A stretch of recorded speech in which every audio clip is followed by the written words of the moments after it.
jsme tu s lyžema zase ale už mě nebaví jezdit pořád rovně a zarazit se oproti těžší kopec, nebo si za jízdy zouvat lyže.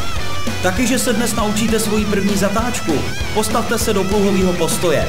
A teď využijeme to, jak jsme se učili přenášet váhu na jednu lyži. Když jedete z kopce dolů a chcete zatočit, přeneste váhu na tu lyži, která se stane spodní. Lyže, tím jaký má tvar, sama začne zatáčet do oblouku.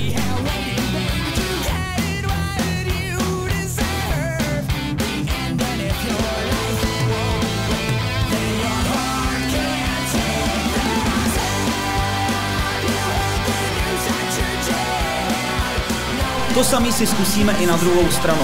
Zatím budeme dělat oblouky jen ke svahu, do zastavení. No tak zatočit už by nám šlo, ale co takhle na druhou stranu? Až si budete jistý, tak ty oblouky začneme spojovat a střídat.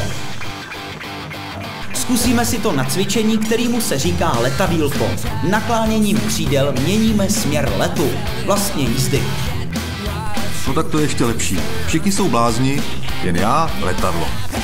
Jasně, že letadýlko je hlavně pro děti, ale dobře poslouží k naučení se přenášení váhy. Po přenesení váhy na spodní lyži musíte nadzvednout tu horní. Zpočátku stačí špičku a až to budete umět, tak i celou lyži.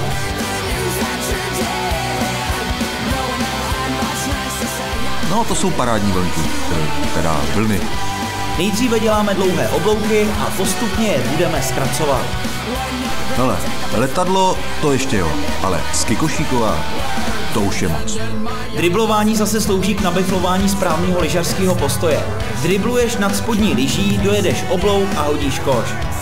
Je hodně důležitý, Richarde, naklánět se do boku a ne dopředu. To je velká chyba.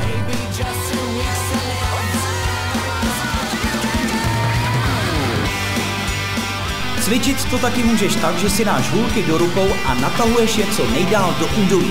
Tím se vlastně nakláníš na spodní lyži. Ta zatáčí a zároveň odlehčuješ tu horní a můžeš ji pěkně nadzvednout.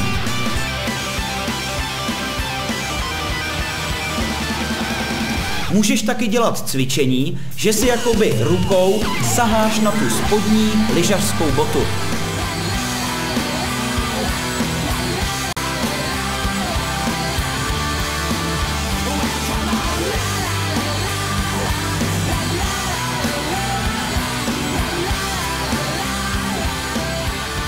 Tak a tohle už je ten carving?